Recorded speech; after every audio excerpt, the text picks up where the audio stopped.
Hello, everybody. Welcome back to Pick and Roll. This is your Friday NBA show today. We have a pretty nice slate to work with. So, four free picks are on the way for you guys. This is the show where we go live every weekday morning for Pips' NBA free picks. And this is the Hammers NBA content division. So, to keep up to date with all of our content, make sure that you are subscribed to the channel. You can also drop a like as well. Anybody did tune into our Thursday show yesterday. 2-0 on the props for yesterday's show. So it's a nice one there. If you're catching this show missing that one, then you might be missing out on some extra picks. But let's get into our plays today. We got quite a bit to go through, so let's get started here. First of all, we go to the Pacers and the Pelicans game. There are two picks available in this game. And as a whole today, we're working with DraftKings for two of the picks, BetMGM for one of the picks, and Caesars for one of the picks. One of the DraftKings bets also available, better price at ESPN Bet. But again, we go for the widely available option. This pick is available at DraftKings, not available at ESPN Bet at these same alt lines. But as I said, it's the Pacers visiting the Pelicans. We're going with a minus 110 SGP here. Zion Williamson, 20-plus points and under 6.5 assists. So opposite of what we had on Zion, I think it was earlier this week for that one. 20-plus points, under 6.5 assists. Second play, same game. We're going to Brandon Ingram over 21.5 points. This is minus 117 at Caesars Sportsbook. And we move to our third play.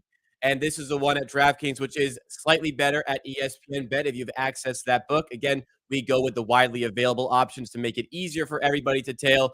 But minus 110 at DraftKings for Scotty Barnes under 22.5 points. And pairing that with Jonathan Kuminga, 15-plus points on the SGP. Our final play is available at BetMGM. It is DeMar DeRozan on his own over 22.5 points as the Chicago Bulls host the Milwaukee Bucks. That is minus 125 at BetMGM. All right, bit of a mouthful for this one, but let's go back to that first play here.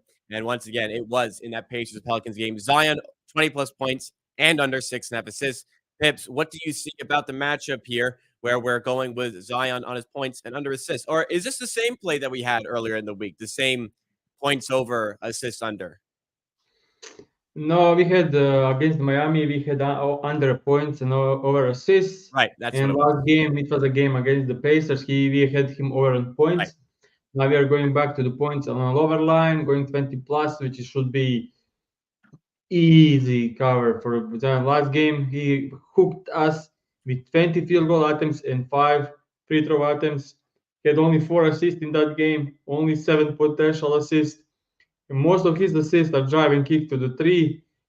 Pacers don't help much. They allow the least put up shots in the league. They allow the least threes in the league. So this makes sense and works together very well for Zion.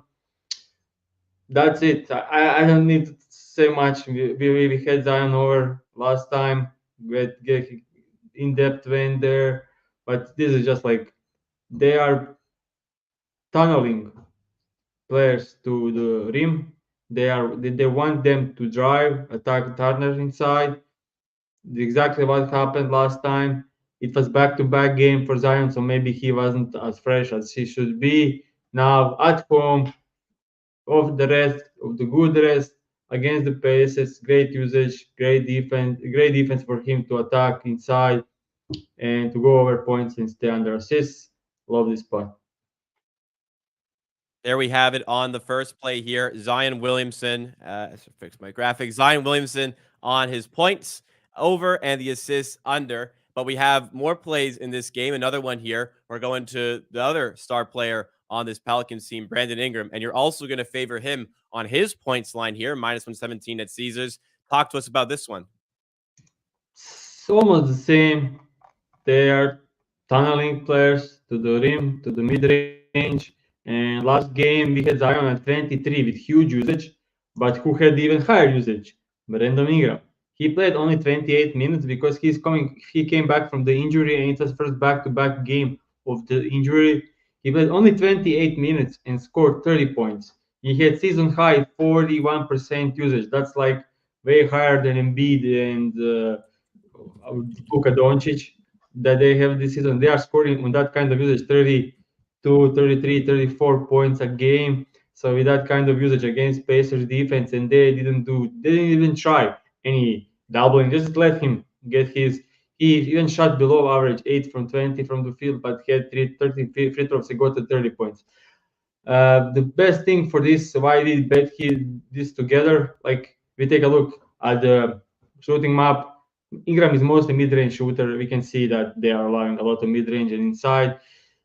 Play types, pick and roll balls handler, free throws always a good thing. Like last game against the Pacers, he had 13 free throws. That's the thing with play types showed greatly, and the rest what the right one is showing similar players, similar like with shooting, pick and roll type, pull up type, like players similar to Ingram profile. AJ Barrett killed the line, Barnes killed the line, Tatum, KD, like everyone, Middleton going over. So players similar profile to Ingram scored 12 points on average over their 12% over their average against the Pacers. A lot of green here, and yeah, I'm just the thing is why I'm going with two bets from the same team over is their minutes are maximum staggered. So if Zion is playing 32 minutes and Ingram is playing 32 minutes, they are playing 16 minutes when other one is resting, and they are then leading the scoring, and that's exactly what happened the last game, and that's how I see it going again tonight. When Zion is resting, almost every possession is going through Ingram. When Ingram is resting, almost every possession is going through Zion. So yeah, that's the thing. And when they have both on the court, it's difficult to defend them, so it's even easier for them to score. And just for any of the audio listeners here for these picks, yeah, pick and roll ball handlers. Indiana's dead last in the NBA defensively. Free throw wise, they're second worst in the NBA defensively, and in the mid range, they're 22nd ranked. So all of the things that attribute to Brandon Ingram succeeding very much have it with the defense here. And on RJ Barrett, you mentioned how he crushed this line. He had 0 first quarter points in this game as well, and still crushed his line. So you can rack up points very quickly against this Pacers defense, especially the way they've looked all season, but particularly out of the All-Star break. They have not looked very good defensively at all. Moving on to our third play here. And speaking of the Raptors, we have Scotty Barnes on an under against the Golden State Warriors who visit the Scotiabank Arena tonight. You're pairing that with Jonathan Kuminga, 15 plus points. This was minus 110 at DraftKings. It was plus 102, I think it was, at ESPN Bet. But again, widely available option here. What's the handicap behind this play here?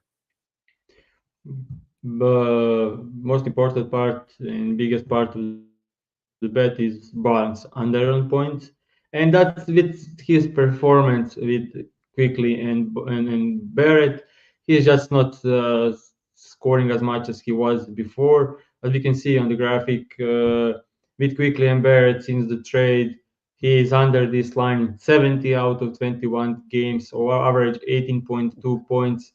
He stayed under this line in like against the Mavericks, against the Pacers in one game, against the Spurs 7 points, Rockets 13 points, 18 points against the Hornets. That's all of these matchups are easier than the one today. I spoke a lot about his correlation with rim defense on the show. The Golden State Warriors are number one defense in the league, number one defense, rim defense in the league. And since Draymond came back, they are top five defensive ratings in the league. So this is one tough matchup, and they collapse on drives. Draymond Green is so smart; he'll know how to defend against bars, how to defend against RJ Barrett, and I think they'll collapse inside on everything and just let spot up shooters get their stuff here.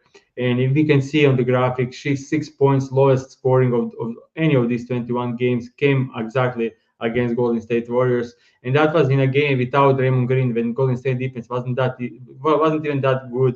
So yeah, I just think this is a very tough spot for Scotty tonight. And yeah, I see him going like 18 to 20 points in almost every game. So that's why taking 22 and a half should be a good addition for this. And quickly increased his usage a lot after the All-Star break. And I heard the coach saying that they'll lean into quickly being the guy for the rest of the season, like giving him more like spots and runs, way more actions for him.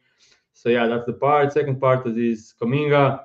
I think Raptors will overcommit to defending Steph Curry. I think they'll make a lot of mistakes behind.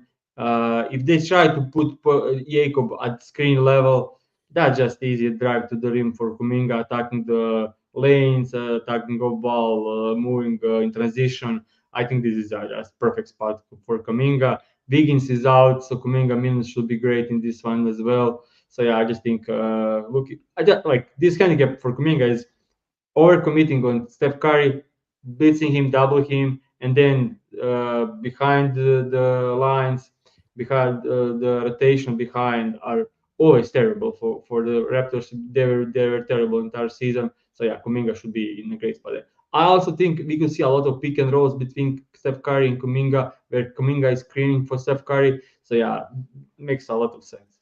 I like when I can weigh in on this stuff, and I can for both sides of this. For Scotty Barnes, he's been used a lot more on the perimeter. He has been racking up assists lately. He's being used more predominantly in the playmaking areas. He's still getting these decent amount of points, but as we saw with the graphic, he's hovering like in the high tens. So the alt line makes sense here. So I like that side of it. For the Kuminga side of it, you're absolutely right. They're going to pay a lot of attention to Steph Curry. Since the return from the All-Star break, what they've been doing is just absolutely blitzing the lead point guard. They did it against Tyrese Halliburton to great avail. They did it against Doncic, not as much to great avail in the second half, but to good avail in the first half. So they want to take away the opposition star player. 2 games in a row, they've done it to the point guard. I don't see any reason why they wouldn't continue to do that against Steph Curry. Final play that we have on here from Pips is the DeMar DeRozan over 22.5 points. Again, this is minus 125 at BetMGM as the Bucks are in town. What do you like about the matchup here? Is it just pretty much drop coverage of Brook Lopez, gives space to DeRozan? Mostly, yeah, mostly. His form, like when you look at the graphics for his form, it's actually insane how he's Yeah. playing over the last 3 weeks. Over in 9 out of the 10, average 27.1.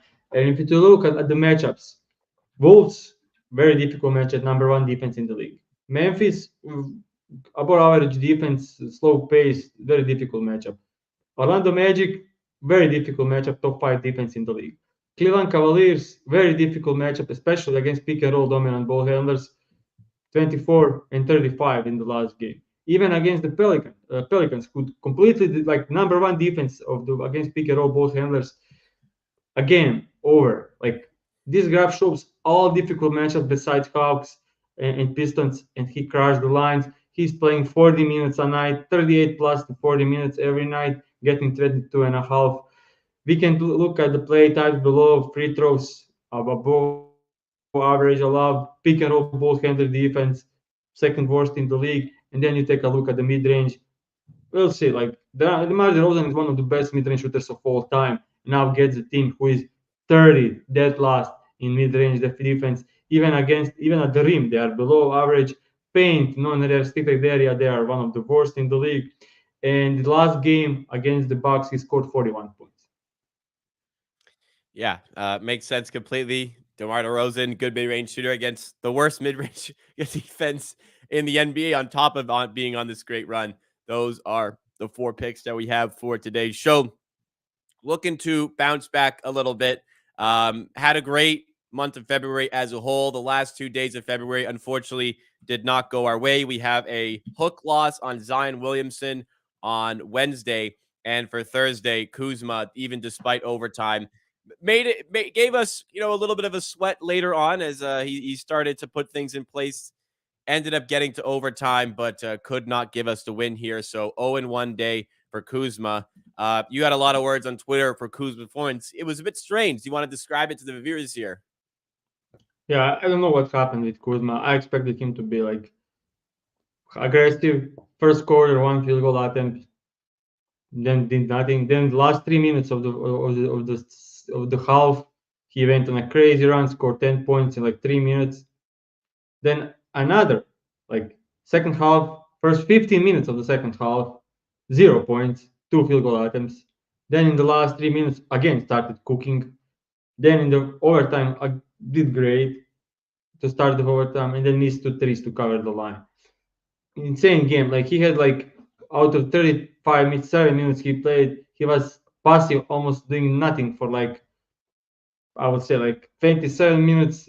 In 27 minutes, he had like three field goal attempts, and in the 10 minutes he decided to show up. He took almost every shot and made every basket. So weird game. I don't know. If I had Pool line at 15 and a half opened at the time of the show, I'll take Pool probably over Kuzma because it's insane that he got these lines with 20 field goal attempts a game. But Kuzma was only open. I liked Kuzma. I would like Pool more, but I liked Kuzma. Pool covered this easily, and yeah, that's it. Like even the overtime didn't help, which is kind of surprising. When you look at the Wizards scoring 131 in a game, you expect Kuzma to be then the leading guy, especially with his form of the last couple of games. But it is what it is. And even close at 22 and a half. So Yeah, and this one moved like very quickly as we were doing the show and the pre-show, which gave us some kind of difficulties in giving the pick out at all. But yeah, in the end, doesn't get over. Doesn't give us the agony of a hook loss, but it kind of still feels really bad when he gets 20, needed two more, and it goes to overtime. It felt like everything was in place there, especially as you said, with the Wizards racking up so many points in this one. On the Wizards, this is just such a strange team. I spoke about it yesterday with Kirk Evans. I kind of want your thoughts on it as before we wrap up here. What do you think is the ambition of this team going forward? Because right now they have the worst record in the NBA. They're actually lower than the Detroit Pistons in the win percentage column. Do you see the vision here of what they're building? What does this team need to do to make themselves somewhat relevant again? I don't know. I mean, they have a good player in Tyus Jones. They have a good player in Kyle Kuzma. And Jordan Poole is like since moving to the bench looked like way better than he looked in before. I'm kind of big fan of Kispert as a player. I think he's a great guy. He can really shoot the ball and really a good player. But they have Bagley. They have some. I don't know. The youth is like below Koulibaly. So Johnny Day is like not even playing on this terrible team in the second season. So like I like Bilal for them. I think he'll be a good NBA player, but I don't see the direction honestly. I don't know what they are trying to do. At least Pistons have like Cade, Ivy, Duran, Ausar, but the Wolves Wizards don't have that youth core, and they still suck. So that's they are in a very worse spot, way worse spot than the Pistons. Well, at least they're in line after 13 straight losses to get a very good draft pick this season, which I guess they haven't been ultra successful with draft picks as of late. But like you said, Koulibaly looks pretty good. We'll see what they can do this year with what likely is going to be a top 5 pick at the very least. They'll also have a later first round pick from the Clippers on the way. And as much as Kuzma hasn't been tremendous this season, I think in a simplified role on a good team, he still can be very good and very helpful towards a winning team. So there's value to trade him. Now they'll kind of have to eat this Jordan Poole contract, which looks very bad, even with him playing better coming off the bench. He's making a lot of money, and that's growing into one of the worst in the league. So, yeah, not a lot to look forward to, but at the very least, they're bad this year. They're going to get a good pick. They're probably going to be bad next year, get a good pick, and there's still opportunities to move on from Kyle Kuzma. But so far with this new front office, which they had an overhaul with in the summer, it has not really proven to be overly successful. So we'll see how they manage there. But that will pretty much do it for the show today. Quick shout out to some of the mainstay viewers here, always active in the comment section and chat. We really appreciate it. Matt Boisseau, D. Shifty, Badger Boy, Bobby Turner, Sam C. Thank you, everybody. We appreciate the support over the course of the week. 2 straight 0-1 days, but 4 picks today, and try and bounce back big time. Make sure you guys hit that like button, subscribe to the channel. Yeah, Pips, anything to add? Yeah, probably last time you seen me with this shit on my hand. So hopefully Monday I am with my normal hand and using mouse for with my right hand because my brain actually hurts with doing all the work with the left hand. It's so exhausting. I don't know if anyone tried to do like with mouse for like 6 hours with their opposite hand. It's painful. Yeah. I personally can't imagine at this point having to go through that. So hopefully all the best. Hopefully everything went smoothly with the recovery process as well. with the broken knuckles as well. And hopefully it doesn't happen again either. Yeah. But 4 picks today. Celebrate. Sean Glenn comes in with another super chat on the channel. Thank you so much to Sean Glenn for sending that one in. And yes, it is a big volume on a Friday. Let's go. Here are the 4 picks that we have. First of all, in the Pacers and Pelicans game, minus 110 at DraftKings for Zion Williamson, 20 plus points and under 6.5 assists. The second play is in the same game. It's Brandon Ingram over 21.5 points, minus 117 odds at Caesars.